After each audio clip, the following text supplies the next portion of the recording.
נו, אז מה אתה אומר, ג'מאל? אתה עוזר בבית? אני לא עוזר לה כלום, טיפה אחת לא עוזר לה, למה אני אעזור לה? אם תעשה לי לך משהו קטן, אני מתחתן עליה 2 בחורות.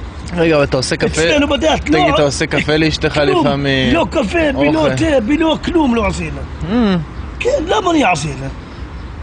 מה אני... יענו בעל הבית בבית. אני התחתנתי אותה בשביל תעשה לי... אני אעשה לה קפה? היא תעשה לי, והיא... מתי היא אומר לה תבוא, תלכי. אז איך אתה מפנק אותה?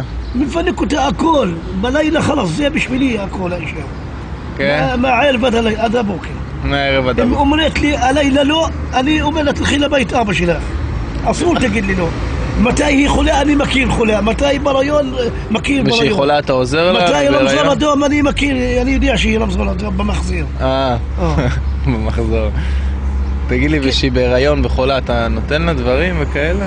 מה אני אתן לה? בריון, יש לה אמא שלה, יש לה... מכין לה תה, היא עושה לה משהו. לא עוזר לה כלום. מה? אני בחור של הבית. יפה. אני גבר של הבית. אצלנו בשטחים ישר מתחתנים עליה, 2 בחורות במקום אחד, מתחתן 2 בחורות. רק תגיד לי לא, מילה אחת. למה? אין. אולי אצלכם ערבים ישראלים התחילו בישראל אולי קצת, אבל... יפה.